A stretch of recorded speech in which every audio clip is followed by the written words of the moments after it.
Oke, baiklah saudara-saudara, saat ini mari kita memulaikan proses pembelajaran kita dengan mata kuliah misiologi dasar.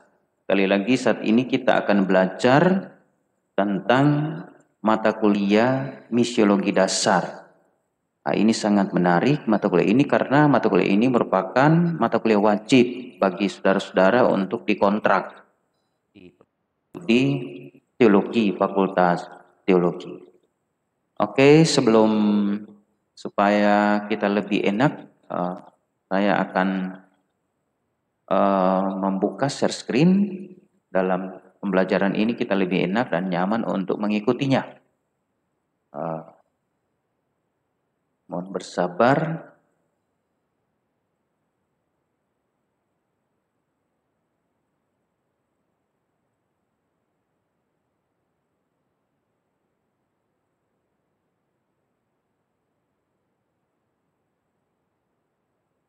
Iya, saya berharap kita dapat mengikuti bersama dan saudara-saudara sudah bisa menyaksikan dengan baik. Oke, mata kuliah kita adalah misiologi dasar. Dan dalam mata kuliah ini tentunya akan menjadi mata kuliah bersyarat untuk mata kuliah misiologi atau strategi misi atau misiologi strategik, gitu. Dan untuk mengontrak mata kuliah strategi misi tentu kalian juga harus lulus dulu mata kuliah misiologi dasar. Saudara, sebelum kita jauh lebih mengenal tentang misiologi dasar, tentunya kita akan masuk pada pokok bahasan pertama kita, yaitu terminologi misi. Apa itu terminologi? Terminologi adalah pengistilahan, jadi pengertian istilah-istilah dan ilmu yang mempelajari tentang istilah-istilah gitu. Hingga kalau disebut terminologi misi berarti kita akan belajar, kita akan mengetahui tentang istilah-istilah yang berkaitan dengan istilah misi itu sendiri, gitu. Misiologi ini masuk dalam cabang ilmu teologi, gitu. Saya pastikan saudara-saudara juga sudah mengenal, ya, sudah pernah belajar tentang bidang-bidang ilmu teologi. Misalnya bidang ilmu teologi biblika, yaitu perjanjian lama perjanjian baru, di dalamnya ada menafsir, hermeneutik, gitu, dan sebagainya. Dan juga ada juga dikenal ilmu teologi praktika, misalnya pastoral, PWK, PAK, itu teologi praktika, katekisasi, dan sebagainya.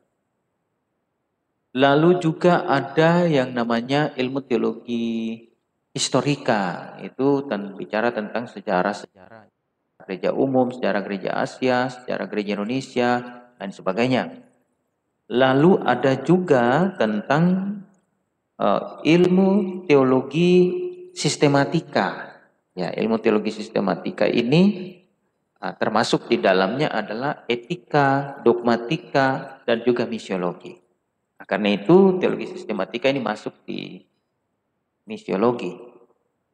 Walaupun memang pada akhirnya bermisi itu adalah praktika, tetapi dari sisi cabang ilmunya dia masuk di misiologi. Oke saudara, mari kita lanjut terminologi misi. Ya, dalam pokok bahasan kita mulai dengan pengertian dasar, gitu, pengertian dasar tentang misi. Ya. Tentu sebelum kita lebih jauh mengerti, memahami tentang misiologi, kalian juga harus tahu apa itu misi, dari mana dia, dari kata mana misi, dan sebagainya. Karena itu, misi itu dari kata Latin, ya, istilah itu dari kata Latin yang yaitu mittere, dari kata Latin mittere, yang berarti mengutus. Ya, mengutus dalam hal ini dengan suatu tugas. Jadi mengutus dengan suatu tugas. Tugas apakah itu? Tugas itu kelihatan dalam istilah selanjutnya, yaitu missio, yaitu tugas pengutusan. Itu pengutusan. Jadi kita selalu mendengarkan istilah tugas pengutusan. Ada tugas tertentu misalnya berarti di sini. Nah, dalam bahasa Inggris, Jerman, Prancis, kita mengenal istilah mission. Mission yang juga berarti pengutusan. Nah, ada juga dalam bahasa Belanda yang berarti missie, yang juga artinya sama, yaitu pengutusan. Nah, juga dalam bahasa Inggris sebentuk tunggal kata kita mengenal istilah mission, seperti yang saya katakan bahasa Inggris, Jerman, Prancis tadi. Mission berarti karya Allah, berarti karya Allah, God's mission, gitu. Atau tugas yang diberikan oleh Tuhan kepada kita manusia, our mission, gitu. Dalam Kamus Besar Bahasa Indonesia, istilah misi secara umum berarti perutusan yang dikirim oleh suatu negara ke negara lain untuk melakukan tugas khusus dalam bidang diplomatik, politik, perdagangan, kesenian, dan sebagainya. Jadi, saudara, dalam pengertian KBB ini kan pengertian secara umum apa itu misi. Jadi, diartikan secara umum itu misi adalah suatu tugas negara, ya, perutusan dari satu negara ke negara lain, misalnya Indonesia ke Amerika, gitu. Ada diplomatik di sana, ada dalam bidang politik, perdagangan, dan sebagainya. Jadi ada seperti itu. Selanjutnya mari kita lihat dalam definisi yang disebutkan dalam LDKG PGI, 5 dokumen PGI. Ya. Mendefinisikan misi selalu dihubungkan dengan gereja yang dipahami sebagai persekutuan orang percaya untuk melaksanakan pemberitaan kabar baik, yaitu kabar kesukaan, perdamaian, pembebasan, pertobatan, menuju ke arah keselamatan yang kekal dari Allah dalam Yesus Kristus.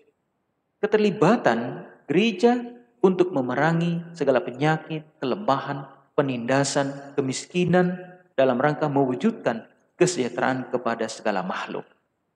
Itu definisi, ya, sangat luas, ya, sangat lengkap ini. Definisi yang ditulis oleh yang, ya, dikemukakan dalam LDKG. Karena menurut LDKG ini bahwa misi itu berhubungan dengan pemberitaan kabar baik yang berhubungan dengan berita tentang sukacita, gitu. Berita tentang pembebasan. Saya kira ini bukan cuma slogan atau berhubungan dengan berita, penjelasan atau pemahaman secara gitu, ya, secara tertulis misalnya, tetapi ini juga dalam praktek, gitu. Jadi belajar misi harus ada satu suasana, gitu, suasana.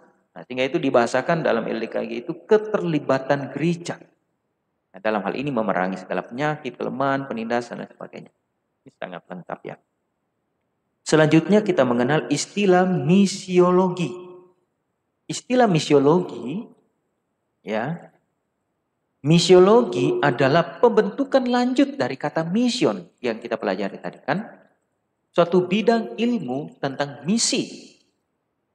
Belajar tentang misi, berbicara tentang misi, gitu. Memahami tentang misi, bahkan mempraktikkan misi. Jadi itu misiologi. Jadi ilmu yang juga secara sistematis juga dan juga praksis, gitu. Secara etimologis menunjuk kepada disiplin ilmu pengetahuan. Itu misiologi, kan? Ada logos di situ. Lalu yang menjadikan peristiwa atau tindakan pengutusan sebagai objek penelitiannya atau misi. Jadi logos dan misi sehingga jadi misiologi. Ya. Lalu misiologi adalah penelitian ilmiah dan penjabaran sistematis mengenai pengutusan. Itu misiologi. Jadi suatu penelitian ilmiah dan penjabaran secara sistematis. Dalam rangka refleksi teologis bahwa misiologi bukan hanya berarti ilmu tentang pengutusan, tetapi lebih daripada itu adalah teologi mengenai pengutusan. Nah, merupakan refleksi dan pertanggungjawaban ilmiah atas dimensi iman gereja. Sangat lengkap ya saudara, bahwa misiologi itu bukan hanya ilmu ya, ilmu tentang pengutusan, tetapi teologi mengenai pengutusan. Karena itu dia disebut teologi misi gitu. Selanjutnya ada istilah yang menarik lagi dari kita selain misiologi tadi, yaitu misi gereja. Ini istilah baru lagi. Walaupun memang kita banyak mendengar istilah ini kan saudara, di gereja saudara-saudara juga sudah mendengar istilah misi gereja. Mari kita lihat. Istilah misi gereja mengandung arti suatu proses, perbuatan atau cara gereja untuk melaksanakan misi Allah. Itu misi gereja adalah suatu proses, yaitu cara gereja yang dilaksanakan oleh adalah misi Allah. Jadi memang kita mendengar istilah misi gereja, tetapi gereja bukan pemilik dari misi, tapi gereja adalah penerima mandat misi. Misi gereja berakar dalam hidup Yesus Kristus sendiri. Ya, dasar yang kuat dari misi gereja itu adalah kehidupan Yesus. Itu selalu saya katakan bahwa belajar tentang Yesus tidak hanya belajar tentang apa yang diucapkan Yesus, atau bagaimana kita memahami tentang Yesus sebagai juru selamat. Bukan hanya itu. Tetapi memahami atau belajar tentang Yesus adalah kita harus melihat dia secara utuh. Seluruh kehidupannya. Apakah dia tutur katanya, perbuatannya, keterangan tentang dia, nubuatan tentang dia. Semua tentang Yesus. Sehingga apa yang kita pahami tentang Yesus secara utuh itulah misi gereja. Karena dia akarnya. Dalam tuntunan Roh Kudus, gereja menjadi saksi untuk memberitakan Injil dengan tidak mengenal batas-batas waktu dan di semua tempat sampai selamanya. Gereja menjadi saksi dan bukan hakim. Nah, ini benar sekali, jangan dibalik. Gitu. Jadi gereja kita jadi saksi, bukan hakim. Gereja tidak punya wewenang untuk menjadi hakim. Sekarang kan banyak video-video ya, baik di YouTube, di tayangan-tayangan atau di hotspot di mana saja. Kadang-kala para hamba-hamba Tuhan sudah bukan menjadi saksi, ya, tapi sudah jadi hakim. Hingga tidak heran supaya jadi viral ya kita sebagai pendeta atau sebagai orang Kristen, kita kadang-kala bertindak sebagai hakim. Kita sudah lupa bahwa kita ini saksi bukan hakim. Hakim kita memberi keputusan, ya, atau memvonis gitu, menyampaikan orang ini salah, orang ini benar. Gitu. Kita sudah membanding-bandingkan antara diri kita dengan orang lain, seakan-akan kita lebih hebat, kita lebih kudus, gitu, dibanding dengan orang lain. Orang lain itu orang berdosa, apalagi kita selalu menganggap ajaran kita lebih benar daripada ajaran orang lain. Kalau kita sudah berpikir seperti itu, kita sudah terjebak dalam pemikiran kita bukan menjadi saksi tetapi menjadi hakim. Padahal kita tidak seperti itu. Misi gereja juga berisi tentang berita keselamatan Allah, di mana ada suatu upaya gereja untuk menyatakan kedamaian. Jadi berita tentang keselamatan dalam kerajaan Allah ini adalah sesuatu yang dengan kedamaian, keadilan, kesejahteraan bagi seluruh umat manusia agar tercipta salam atau damai sejahtera. Misi gereja adalah karya pengutusan Allah yang diberikannya kepada gereja. Dengan demikian tugas gereja adalah untuk melanjutkan mandat Allah, yaitu misinya tersebut, yaitu untuk memberitakan Injil Yesus Kristus kepada segala makhluk di seluruh dunia ini. Allah adalah pengutus bukan gereja. Sebab gereja hanyalah sebagai penerima mandat dari Allah itu. Allah pemberi mandat misi Allah. Karena misi ini adalah milik Allah, maka dia sendirilah yang memberi mandat kepada gereja dan itu hak Allah. Kita sebagai gereja hanya melakukan tugas-tugas pengutusan yang telah diserahkan oleh Allah itu. Yang berikut adalah kita melihat bagian pepandangan. Ya, saya mencatat ada beberapa pandangan para ahli-ahli teologi misi. Sebut saja kita mulai dengan David J. Boss. Menurut David J. Boss, misi adalah missio Dei.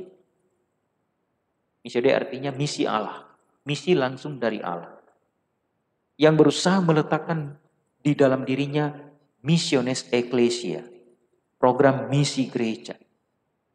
Yang sekarang ini, ya kita harus pahami dengan baik bahwa kegiatan misioner kita itu adalah kegiatan yang dimandatkan dan diletakkan oleh Allah dengan missio Dei.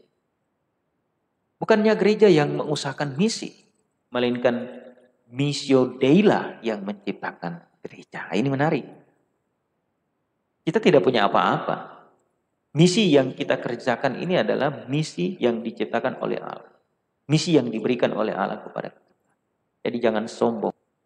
Nanti kalian jadi ahli misiologi atau ahli teologi. Pahami baik-baik bahwa misi kita dalam pemberitaan kita itu adalah misi Allah yang diberikan kepada kita. Kita punya tugas, kita menjadi alat di tangan Tuhan untuk mewartakan misi Allah itu. Misi gereja harus terus-menerus diperbarui dan dipikirkan kembali. Benar, seperti yang disampaikan oleh bos ini, misi itu harus berkembang berdasarkan konteks supaya misi tidak tertinggal. Jadi jangan kaku. Misi harus berkembang berdasarkan perkembangan zaman ini. Seperti apa dan bagaimana. Hal yang kedua, pandangan yang kedua dari Norman E. Thomas dalam bukunya teks-teks klasik tentang misi dan kekristenan sedunia. Dia mengatakan begini, tujuan akhir dari misi Allah adalah mendirikan Shalom. Menurut Norman ya. Jadi tujuan misi Allah itu supaya terjadi Shalom atau damai sejahtera. Ya, bukan penghakiman tadi, tetapi kedamaian. Konsekuensi misi berdasarkan Norman Thomas adalah dia mengatakan begini, ada beberapa poin. Pertama, gereja sebagai umat Allah bukanlah pusat, ya, bukanlah pusat dan tujuan misi, melainkan sarana dan alatnya. Gereja ikut serta di dalam misi Allah. Jadi kita jadi sarana atau alat di tangan Tuhan untuk mengabarkan Injil Kerajaan Allah, gitu kan? Misi adalah keterlibatan Allah dengan dunia. Gereja harus sangat bersungguh-sungguh mempertimbangkan apa yang sedang terjadi di dunia ini. Jadi kepekaan kita terhadap keadaan dunia ini, lalu di dalamnya kita mempertimbangkan strategi-strategi dalam keterlibatan gereja. Ini juga adalah bagian dari rancangan Allah. Jadi saudara nanti setelah selesai, saudara akan mengerti bagaimana nanti saudara akan melakukan tugas misi itu. Gereja sebagai umat Allah tidak pernah tinggal statis di dalam proses misi. Ya, gereja tidak tinggal statis, tapi gereja harus proaktif. Jadi sebagai gereja, saya dan saudara sebagai mahasiswa, kita harus proaktif. Gitu. Proaktif artinya kita harus terus secara dinamis, kita mengembangkan pola-pola yang terbaik dalam rangka untuk melakukan misi itu sendiri. Itu. Selanjutnya kita lihat menurut Widi Artanto, ya, melihat dalam bukunya menjadi gereja misioner dalam konteks Indonesia. Gereja ada karena misi Allah dan bukan sebaliknya. Karena itu gereja ada karena misi Allah dan bukan. Ingat itu baik-baik, catat ya. Berikut, misi menentukan hakikat dan tujuan keberadaan gereja di dunia ini. Sehingga gereja itu sendiri adalah misi. Nah, gereja adalah gereja bila seluruh kehidupannya merupakan misi dan bersumber dari misi Allah. Jadi sumber utama dari misi itu adalah Allah. Apapun kreativitas gereja, ya kehidupan yang kita lakukan dalam pelayanan gereja, tetapi sumber utamanya adalah misi Allah. Tidak ada misi gereja bila Allah tidak melaksanakannya sendiri di tengah-tengah dunia ini. Ya, benar.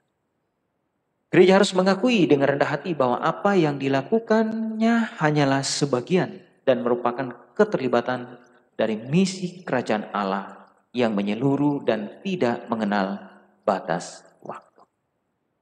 Selanjutnya Richard Adesibu yang mengatakan begini, ya, dalam bukunya Misi dalam Pandangan Ekumenikal dan Evangelikal Asia. Hidup di tengah kemiskinan, baik pihak ekumenikal maupun pihak evangelikal menyadari bahwa misi dan evangelisme harus dikaitkan pula dengan upaya meningkatkan kehidupan ekonomi masyarakat. Jadi misi itu harus ada hubungan dengan peningkatan kehidupan ekonomi masyarakat. Bagaimana kan nanti bermisi tapi masyarakatnya susah gitu, menderita. Padahal bermisi itu bagaimana kita mengangkat derajat kehidupan ekonomi masyarakat. Itu salah satu dari tugas misi. Konsekuensinya, misi Kristiani mau tidak mau harus dikaitkan dengan tanggung jawab sosial. Benar.